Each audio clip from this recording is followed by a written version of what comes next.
Welcome, ladies and gentlemen, back to another edition of Real Spiritual Talk Radio. I am your host, Lamont Gates, once again bringing you the world of faith, metaphysicality, and spirituality. Today, my guest is a renowned near-death experiencer, researcher, and author. Joining me today, ladies and gentlemen, is near-death experiencer, Dr. PMH Atwater. Dr. Atwater, welcome to Real Spiritual Talk Radio. Oh, it's a privilege to be here. Absolute privilege. Absolutely. And I'm glad to have you on. Now, I did mention in the introduction that you are an author. How many books are we up to now? 19. 19 books. Wow. Very accomplished in the field of authorship. And with that said, why don't we just get into it? The meat of this is your near-death experience, or near-death experiences, shall I say, because you had 3 of them, correct? 3 in 3 months. 3 in 3 months. Now, before... I call it the heavenly sledgehammer effect. Oh, that's a big term. That's hit again and again. Yeah, it just happened consistently over and over. Now, before we get into those near-death experiences, however, I want to ask you first, did you have any prior religious or spiritual belief systems before your very first near-death experience? And if so, why don't you share that with us a little bit? Well, I had 5 fathers and 2 mothers, so I had very different backgrounds. I eventually became a Methodist, and I was a Methodist for some time. And then I discovered metaphysics, the more esoteric path, got very deeply into that, and started Inner Forum. I come from Idaho, Southern Idaho, Boise, Idaho. And I started Idaho's first metaphysical corporation by the name of Inner Forum. We tested and worked with and trained over 3,000 people. So I could say that I've had a lot of experience in this field. And certainly in working with people, being around people, learning out-of-body trips, how to do it, how to teach it, became a hypnotist specializing in past lives. With adults and children. So heavily involved in what you call the metaphysical or the esoteric or the spiritual. Yeah, you sound like you were very spiritual. In fact, outside of religion, especially traditional religion as we would define it. So with that said, going into your first near-death experience, why don't you tell us what triggered that to occur and what the experience was actually like? Well, I had been so involved in this kind of study and this kind of activity that I finally had enough. So I decided I was going to pull out of it altogether, and become a bank manager. I was going to go into bank management. Really, I was taking classes. I was studying that kind of thing. And but I was still having meetings in my home every Friday night. And this one particular night, there was a fellow from California who came up, and he wanted to be involved. Didn't come. So I went to bed. My 2 daughters were still home with me at the time. I have 3 children, son and 2 daughters. The son was long gone, 2 daughters. He came, I don't know what time of night, maybe 2 a.m. I don't know. My oldest daughter, went to the door, invited him in, and came to my door, pounded on my door, and said, there's something wrong with this man. And apparently he'd been in an accident or something. And I said, sleep it off. We have bedrooms in the house. Pick a bedroom, shut the door. I'll see you in the morning. And he did that, shut the door. I went to my bed, went to sleep. I'm a heavy sleeper. And sometime, I don't know what time, he came into my bed and he raped me. I wanted to scream, but couldn't. He left in the morning. And, what do you do? I did not know what to do. So I went ahead with my life, and became aware after a little while that I was pregnant. I saw this man on occasion, and then he returned to California. So I'm by myself. I'm with these. I'm divorced. I have my own children. But I decided at the time that I love children, and if God wants me to have this baby, I'll have this baby. If not, then I'll miscarry. And sure enough, I miscarried. But that miscarriage became violent in the sense that there was a lot of blood, there was a lot of problems. I did not know what to do to take care of myself. And that led to death number one. I was at home by myself. The girls had gone to school.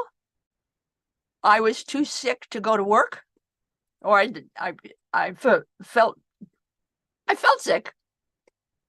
So I had my oldest daughter call in and say I could not come to work that day. And I did not know what to do. And finally I felt I needed to go to the bathroom. In the bathroom on the toilet, I miscarried, the child came out. And then suddenly I'm on the ceiling, and I keep bobbing into the light bulb. My light was a light bulb. and I kept bobbing it into the light. It just kept hitting the light and hitting the light and hitting the light, and I couldn't figure out what's going on. And I looked down, and it was a long way down to the bathtub and the toilet, and I couldn't understand the space relation, why that had changed. And the more questions I asked, the more black or grayish colored blobs were in the air, just blobs, like an ink blot, only thicker, just blobs. And the more I thought, the more blobs there were. And that bothered me. It bothered me very much. And I found myself screaming or wanting to scream. And the next thing I knew, I was suddenly jerked back into the body like an overstretched rubber band, back not only to my body, but feeling pulled back to my feet, my toes, so that I could fit. Because once you're out of your body, you're larger and bigger than you are inside your body. And so I had to shrink somehow to fit back in and to be pulled back to my toes. Well, I'll tell you, you don't change who you are with something like this. And I was, there was blood everywhere, and I was a neat nick. And the first thing I wanted to do was clean up the bathroom. And so I did. I cleaned up the bathroom and gathered as many pillows as I could, and went back to bed and propped my legs up on pillows and went to sleep. I could sleep anywhere, anytime for any reason. I'm one of those. And I just went to sleep. And the next day, that was January 2, 1977. And this is Idaho, so there's snow, there's ice. And I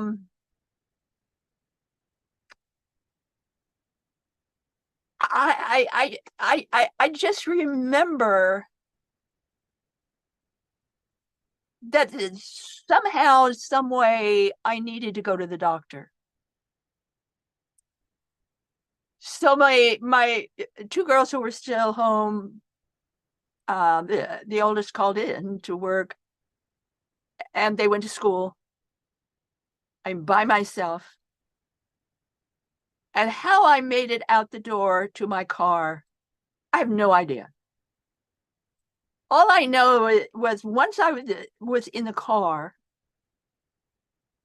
the doctor was close by, maybe 5-7 blocks away. So it shouldn't have taken me long to get there. It took me a half an hour to get there, because it seemed like there was lightning going back and forth across my windshield, and out the sides of either window of the world around me kept inundating and changing shape. And I finally made it to the doctor's office and managed to get in the door. And the doctor's head nurse, fortunately, happened to be going by, and she screamed. She just said, "You look like you're half dead." Well, I kind of felt that way. So she rushed me right into the doctor's office. And he gave me a shot in my right thigh vein,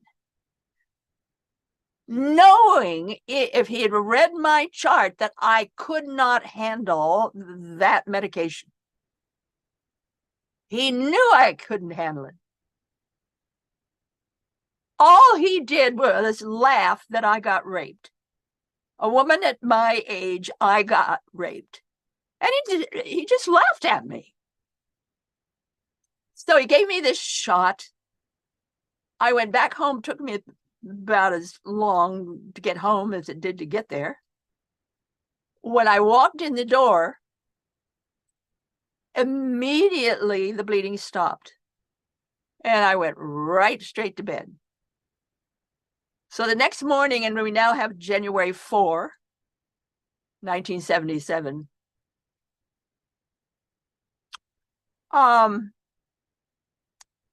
My daughters called, where I worked, said I could not come in again. And I remember lying in that bed, and my right leg hurt so thigh, where the doctor had given me that shot. And out of that shot, it was like a volcano was growing. This big lump, hot and fiery, was growing, and it hurt. It hurt. If I'd have had a knife, I'd have cut my leg off. That's how much it hurt. And finally, it got through my thick head. I had to get help. So I couldn't walk anymore. I crawled to the phone, and in those days, you had a wall phone. You didn't have a phone in every room, or you didn't have a phone like you have today. You had real phones, and our only real phone was a wall phone in the kitchen, and I was in the back bedroom. So I had a long way to crawl. I made it as far as the dining room. And then suddenly, I'm floating out of my body. Floated out of my body. The pain was, well, before that happened, the pain was so intense that I remember hitting that volcano that was growing out of the side of my right leg. Worst thing I could have done. But I just kept hitting it because I knew it was killing me. But I didn't know what else to do. And it did kill me. And I floated out of my body ever so easily up to the top of the ceiling to another another light fixture, only this one was not on. And I remember looking down at my body and wondering, I wonder if it's really dead. So I remember coming back down to the body, floating back to town, and going around the body to see if there was any heave of the heart, any the nostrils, anything that would indicate life. And as near as I could tell, my body was really, really dead. And I remember just shooting back up to that light fixture and twirling around it as if it were a maypole. I was so happy. Back to this life. I don't have to go back to that body. Hey, I'm so happy. And I twirled around and twirled around. And then I began to see blobs in the air. Only these were beautiful. These were pastel and trans, and you could see through them, and they were beautiful. I remember looking at these blobs in the air and thinking, do you suppose those are my thoughts? And it occurred to me that they were. That my thoughts didn't come out and have a life of their own.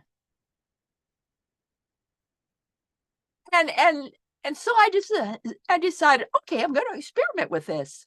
When I did, my dining room and my house and everything disappeared, and suddenly I'm in a different world. And I remember thinking, okay, the first thing I want to create is a house. And I had it specifically designed, the house.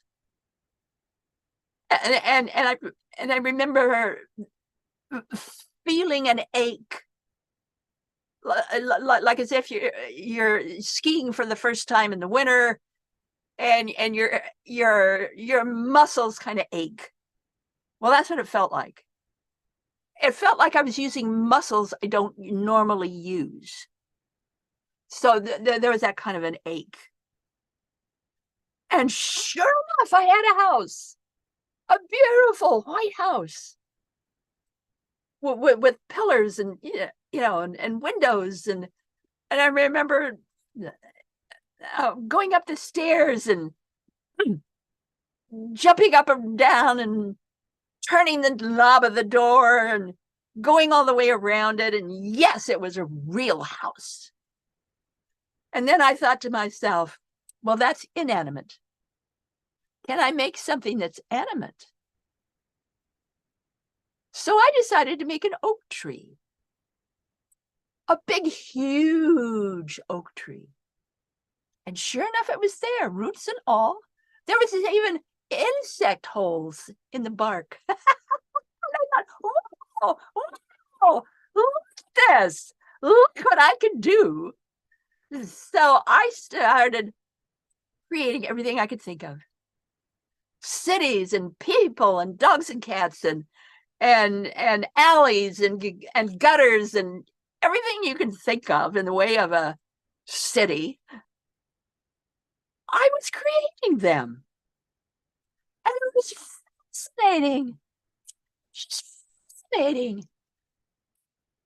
And then pretty soon, my loved ones who had died and gone on before came to visit me, including a grandfather whom I had never met, never saw. And he came forward and introduced himself. And I could see in him some qualities I had. And I thought, that's where they must have come from, him. And it was fascinating. And then they left, and Jesus came. And I've always held Jesus as my elder brother. And I was being visited by my elder brother, whom I had not seen in a long time. And it was just joy, total joy. And we hugged and just laughed, and it was just so joyful. And then he left. And then I thought to myself, well, everything else needs to leave too. So everything I could create, I created was gone. My loved ones were gone. It was just me by myself. And a sore seemed to come out of me. And this sore, you could call it your past life review. Everything I'd ever done since birth, everything I'd ever said, everything I'd ever thought since I was born came back, and I could see it all and be it all. And even people I passed by on the street, I could see that my energy affected them as their energy affected me. Everything I'd ever thought had an energy of its own, and had a life of its own. And nobody had ever told me that everything you think and speak and say goes out and has a life of its own. Nobody ever told me that. And I was just horrified. And I was also shown that just by my living, just my being alive, affected the air, the water, the soil, the plants, everything. And to me, that was hell, in the sense that I just had no idea that this happened. So I forgave myself. I forgave it all. And in forgiving,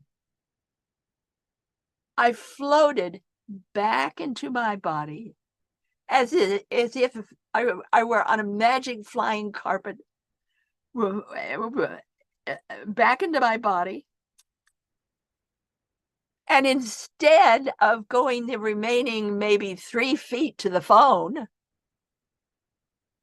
I crawled all the way back to my bed and lay there in a stupor.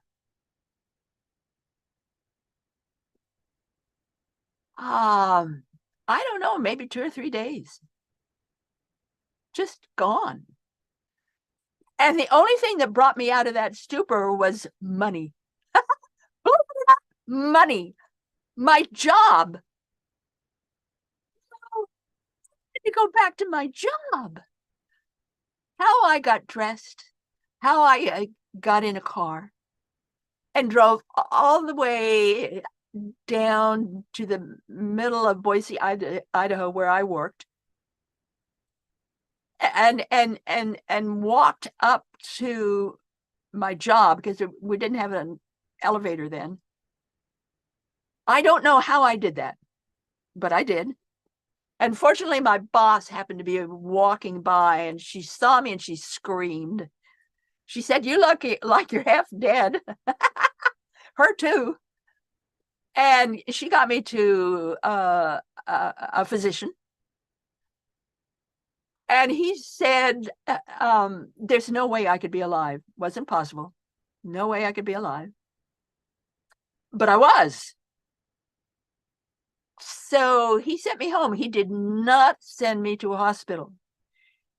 He sent me home with a medication that I was to take every 6 hours, and you have to eat before you take it, or you won't be able to hold it down. So for 3 or 4 days, I had to take this every 6 hours, day and night, day and night.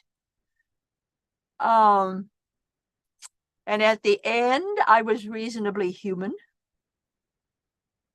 However, I couldn't think or talk straight or anything. I did what I could.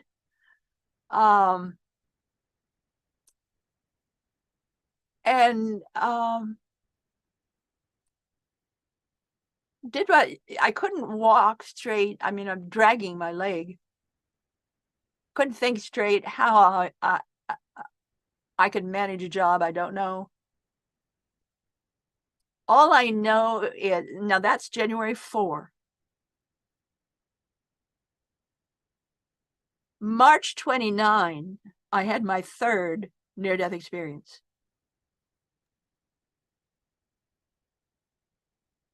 That is to say, the man who impregnated me came back. It was at night. I had to then move to another place because I could no longer afford where I was living and my daughters. And he said that the only reason he ever did what he did because he wanted to see what it was like to do this to a woman, because a man had done this to his daughter, and he wanted to see if he could do it too. Can you imagine that? And all I wanted from this man, I didn't want money. I just wanted to be held and be allowed to cry. That's all I wanted to do, was cry. And he goes storming out of the house and slams the door. And I was so shocked that I fell. I died. And this time, I rose out of the house. I could see all of the woodwork in leaving that room and going through the attic and going out through the night sky. And I just wanted to leave the planet. I wanted to leave my life. I wanted to leave everything. And I just, and the world, Earth, became littler and smaller and smaller. And I just kept going until there was a lip of light. That exactly what the light looked like. It looked like a lip. And I felt drawn into that lip. And I went past, into, and through that lip. And saw things I never saw. I mean, the light was so bright. I've never seen anything that bright. I'd seen bright lights before, seen the void before, entered into the void, knew what the void was. But this wasn't like that. Ahead of me was something like an hourglass. It was shaped like an hourglass. I called them cyclones. And the cyclone on the top spun one direction, and the cyclone on the bottom spun the other direction. And between the two there was a burst of power. I won't call it light. It was beyond light. It was power.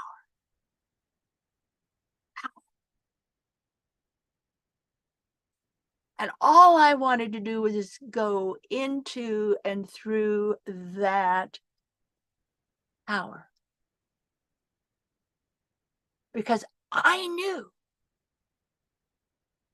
that would take me into and through whatever God is.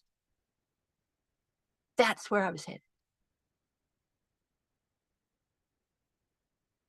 And as I was doing that, I heard my son been off on a cruise school aboard a square rigger in the Atlantic, and he was home, didn't like the school, had to pay a lot for it, and he said it was just like high school.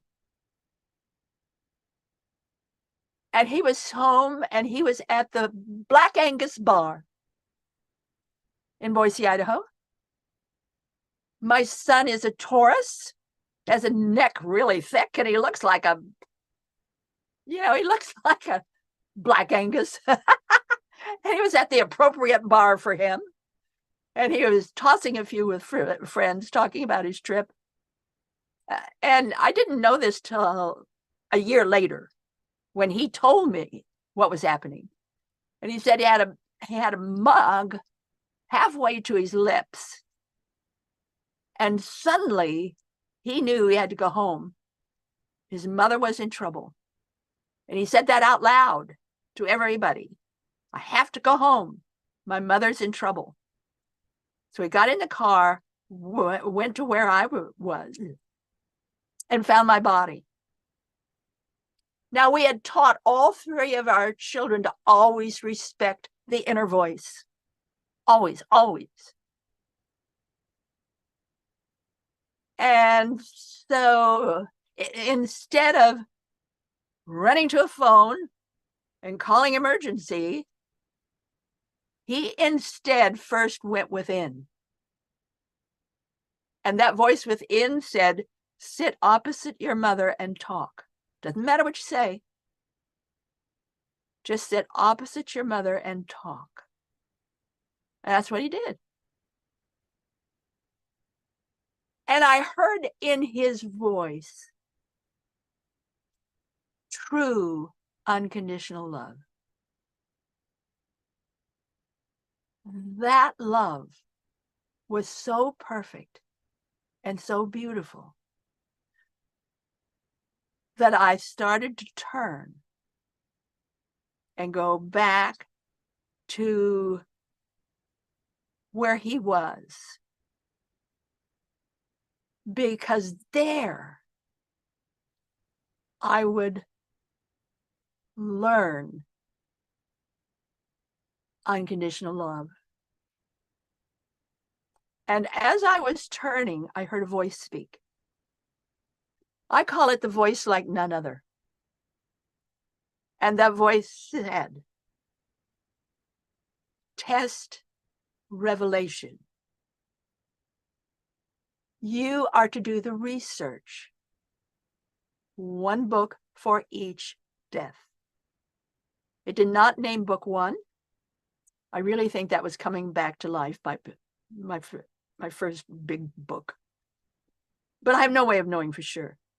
The second one was future memory. The voice showed me how to write future memory. Future memory is not a book. It is a labyrinth. It is a book labyrinth. So you enter the book like you enter a real labyrinth.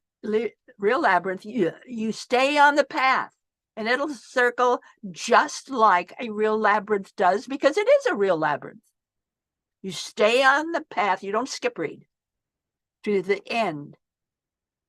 The purpose of the book is to bring your consciousness up to the next highest level possible for you at that time. The book is a brain changer. It is literal. And the many people I've ever heard that read that book said, yes, indeed it does. It changed your way of thinking. For some it takes as long as a couple of weeks, but it changes you. The third book was A Manual for Developing Humans. That book is out there. I was shown how to do the book. Every near-death experiencer, I don't care who they are, the first thing they need to do is to relearn how to think and how to speak. First thing they've got to do. So a manual for developing humans teaches you how to do that in an easy, fun way.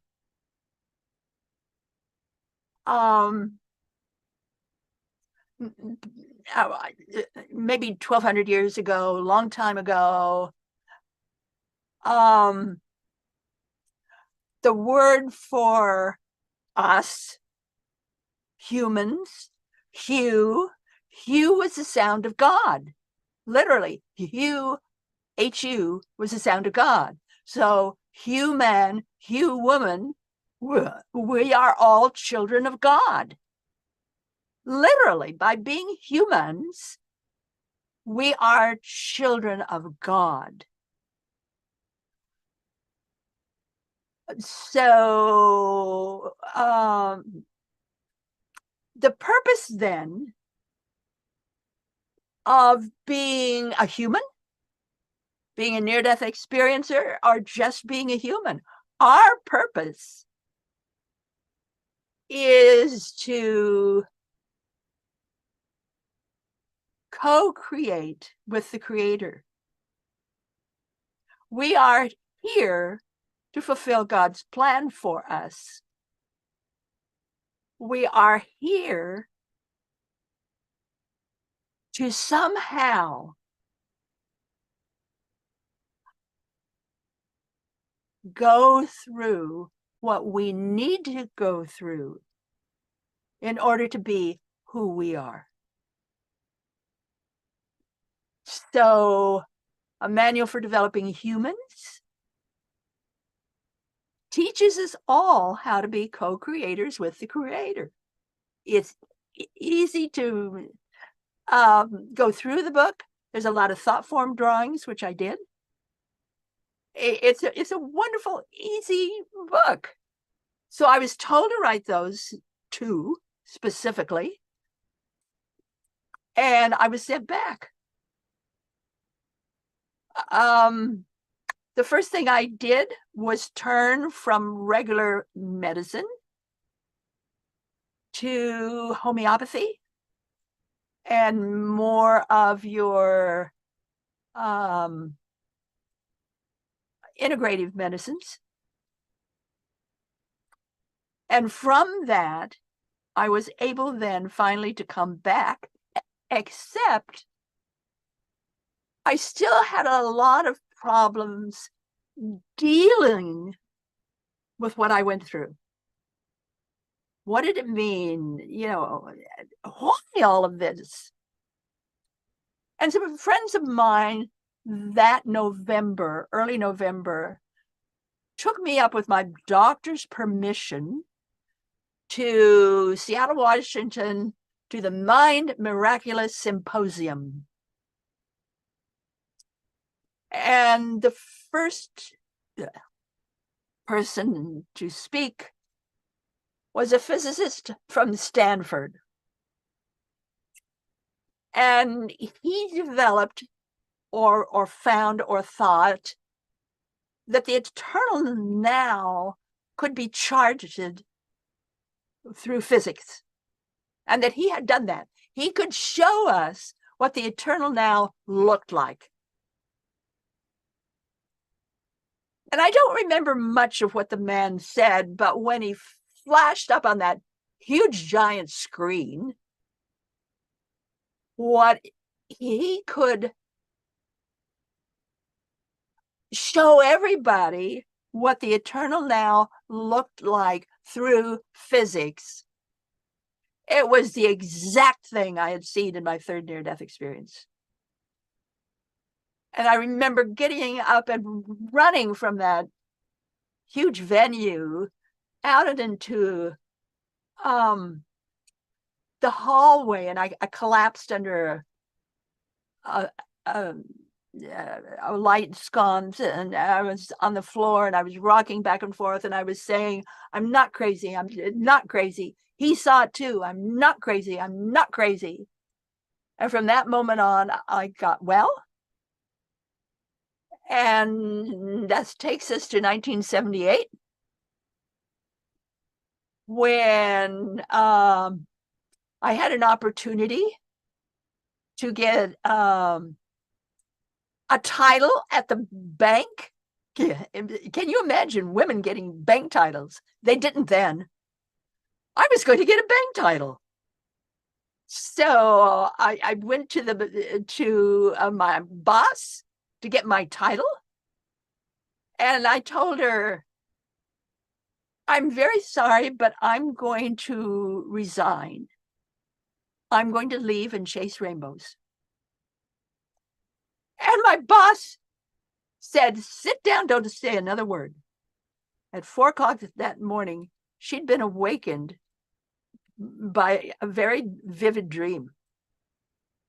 And in that dream, and she told this to her husband, and in that dream, she was told that I was going to quit because I was going to chase rainbows.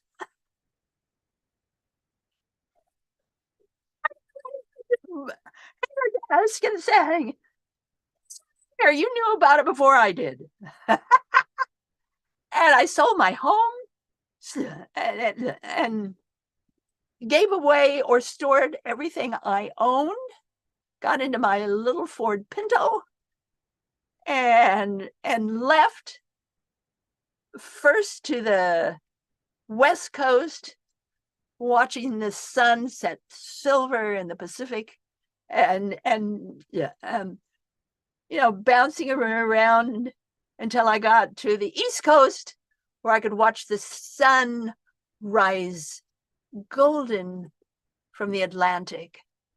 And that's where I began my research, was when I was in Washington, D.C. And in that area, that's when I began. And that was nearly 44 years ago. And I've been doing what I was told to do ever since. Nearly 5,000 adults and children, 18 books on my research or subjects close to that. And my 19th book, of course, came out last week. Here it is. Edgewalker. The Many Lives and Deaths of PMH Atwater. Well, you certainly had a very powerful experience, or rather, should I say, powerful experiences. And just the way you described it, I could feel the electricity just coming through the screen here. It was just overwhelmingly powerful the way you described those 3 near-death experiences. I have a few questions that I'd like to go back and ask you, though, about them. And one of them, you said that you saw a grandfather that you had never seen before. How did you verify that this was your grandfather once you came back, if you've never seen this grandfather before? I just knew that's who plus he told me he was. He said he was my grandfather. And I just knew that's who he was. I had met his wife, my grandmother. He died of diabetes 1 week before diabetes was on the market. So he missed it by 1 week. And his wife, my grandmother, went to live with her 2 children with her father and help raise her brothers and sisters with her father. So that's how He just came forward, said that's who he was, and I knew in my heart he was right. Did you see any pictures of him when you came back? Did you ask any family members about this particular grandfather? I did ask my grandmother, and I described him, and she said yes. Okay. So you have some sort of earthly verification, that is, that was your grandfather. My next question is: you said you saw Jesus. Many people in near-death experiences also mentioned that they have come into contact or had an encounter with who they believe is Jesus. I'm going to ask you the same question: how did you know this was Jesus in your near-death experience? There was no question. Whatever. I just knew. So it was a knowing, in other words. Absolute knowing that he was my elder brother. And that was very clear to me. He was my elder brother, whom I had not seen for a long time. And to be back in his presence, that's heaven. It sounds like you had a near-death experience that had all the flavors in it. You had out-of-body experiences. You met deceased relatives. You went into a bright, brilliant light. In fact, one of your books is entitled Beyond the Light, correct? Yes. And it also sounds like you had a life review. So you really, not only can you research this stuff, but you actually lived it.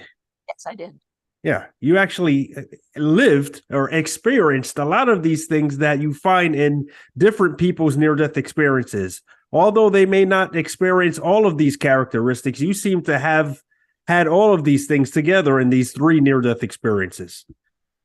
Well, my research started in Northern Virginia. I was asked to come to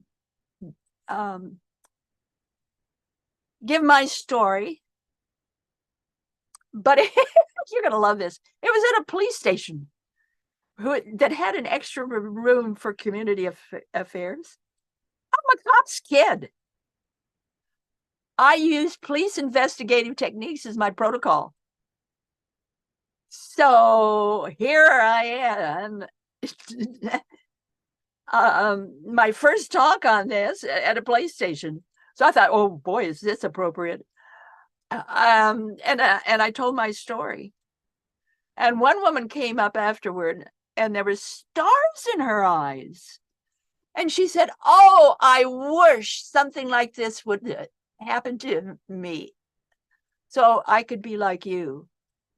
And I was horror-struck, absolutely horror-struck, because you can get some of this different ways, meditation, what have you.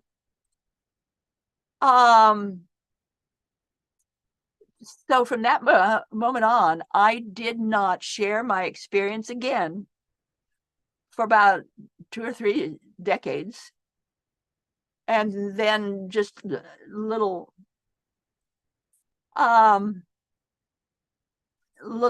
bits here and there. It's and this is one of the problems I had in writing this book, because for over 44 years I've been a researcher. I don't go around telling my story to people. I've done it a couple of times, maybe a little bit of the story, but that's it. I'm a researcher. And my colleagues all ganged up on me. They did. They really did. Dr. Bruce Grayson, Dr. Kenneth Ring, Dr. Pim Van Lommel. And you did write an article about that on your website. In what way did they gang up on you? Talking to me on the phone, writing me letters, writing emails, especially Ken Ring, saying, you know, we know your research. Now it's time for you to talk about yourself. And it took me 5 years, 5 different versions. It was hard to do. I'm sorry, it was hard to do. It was hard for me in this book to talk about my life. And I begin from birth right on through. There's some research in here, but it's my story. I had 5 fathers, 2 mothers, had a very unusual life. And so I wrote about that. And I also wrote about some of my research, and with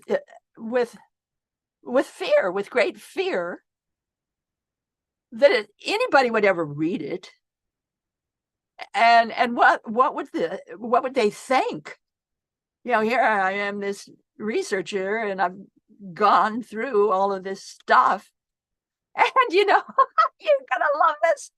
The way I paid for my research was giving rune casting readings for people and charging for it. And that's what paid for my research. Have you ever heard of a solid researcher who follows a strict protocol?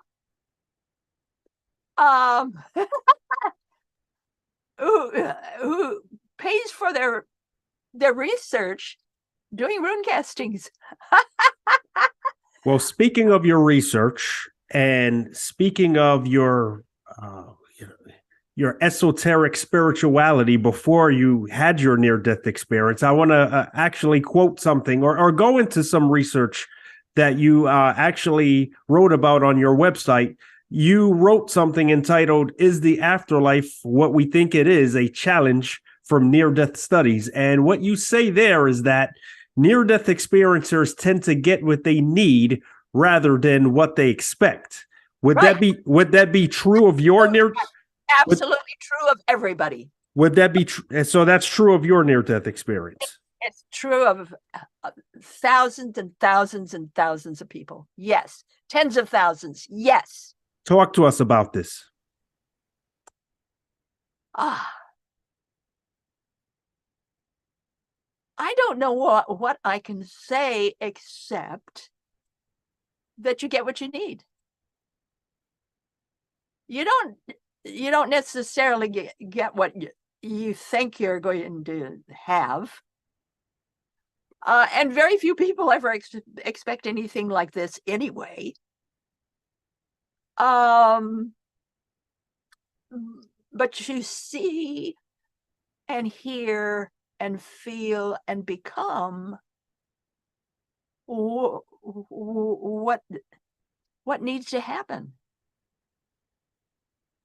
And for some of us, it's very scary. For some of us, it's hellish. It's not heavenly. For some of us, it's like a college course in what real humanity is. For many of us, it's an opportunity to feel and live a different way of living. It's somewhere between 71 to 80% of near-death experiencers have a divorce afterward.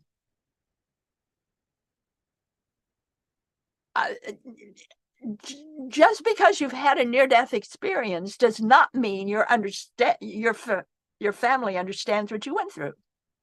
It does not mean that your children understand what you went through.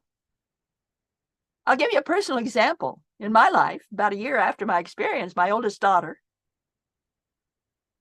pointed her finger at me and said, "Well, you're nicer now than you used to be. It's easier to talk to you. But I want Mom back." And we both searched for that woman. I don't know what happened to her. And decades later, she wrote me a letter and she said, "Well, you are nicer than you were before, and it's okay. I really would like to have my mom back, but you're okay.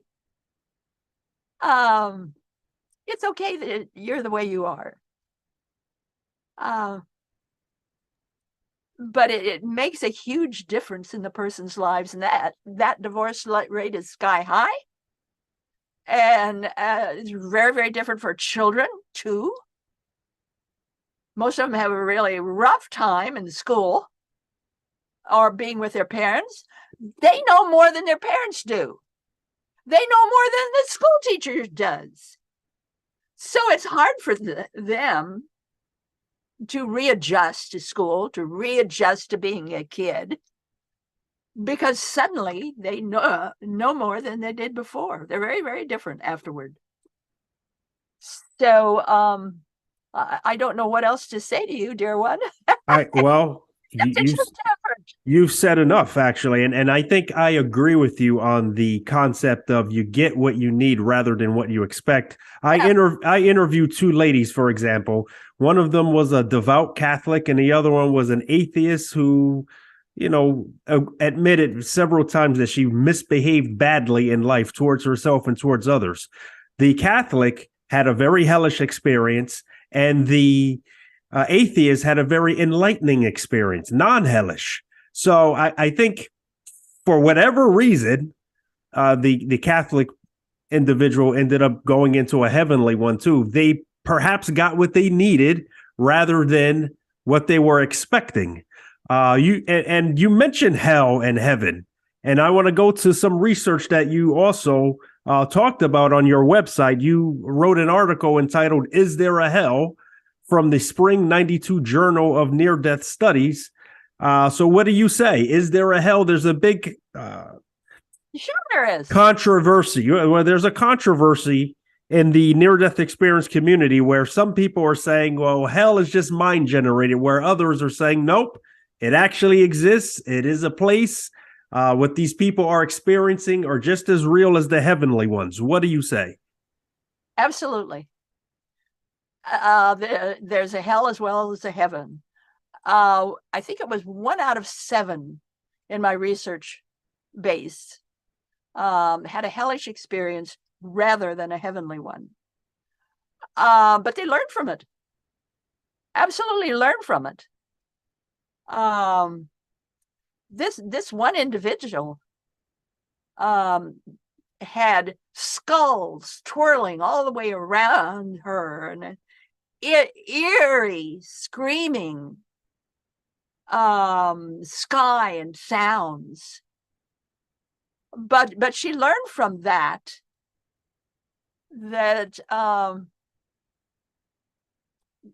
she could conquer anything. That life is what we make of it. And that we can learn from anything. And she chose to learn how she learned from this that she was stronger than she thought she was. And so she learned from the experience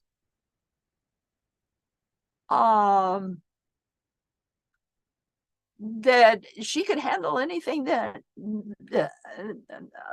came her way, and she did. She became a very, very positive individual afterward. Yeah, and it's interesting that you say that, because the Catholic woman that I interviewed who had the hellish experience also saw in that experience that a friend of hers was being abused, and she had to come back and tell her about that abuse. Had she not had that hellish experience, she would never have been able to communicate that to her friend.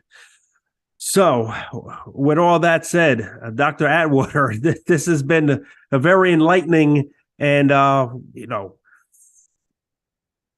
mind-blowing experience, to say the least, because of the information you did provide to us today about your life, your personal life. Some of that was in your near-death experience, and I think we can expect to see more of that in your new book. Why don't you tell us the title of that book again and where exactly we can find it? right there. Edge Walker, The Many Lives and Deaths of PMH Atwater. You can get it from Amazon right now. Yes. Amazon.com. You can get the book easily. Eventually, you'll be able to get it from my website. Not yet. I don't have it yet. My website is www.pmhatwater.com. I do publish a free monthly newsletter. So get on my website, pmhatwater.com. Get over to newsletter. There is an archive there. So you can go into the archive and see if you really like the newsletter or not, and sign up for the newsletter. I tell everybody that the newsletter is only for the curious. So if you're not curious, you won't like my newsletter. That's simple. But yes, get on my website. You learn about all the different books I've written, the various papers I've had published in peer-reviewed journals. You learn about that some of my work is mentioned in Lancet Medical Journal. Yes, I'm a real researcher. Yes, my work has stood the test of time. So I've done the good stuff. And yeah, I followed that voice. I've done what that voice told me. And with that said, I just want to say to all the researchers researching this mysterious topic of near-death experiences, I think that they just do the world such a favor, because many people who come back from near-death experiences, such as yourself, especially originally when you came back from it, are very confused. They just don't know where to go for something that sounds like what they experienced. So this research is doing the world some wonderful favors and enlightening these people who come back from near-death experiences, and enlightening the curious, as you mentioned, such as myself and many of the people out there who watch this show. Dr. Atwater, I want to thank you for coming on Real Spiritual Talk Radio and sharing with us your absolutely fascinating account. Yeah, thank you. Ladies and gentlemen, Dr. PMH Atwater.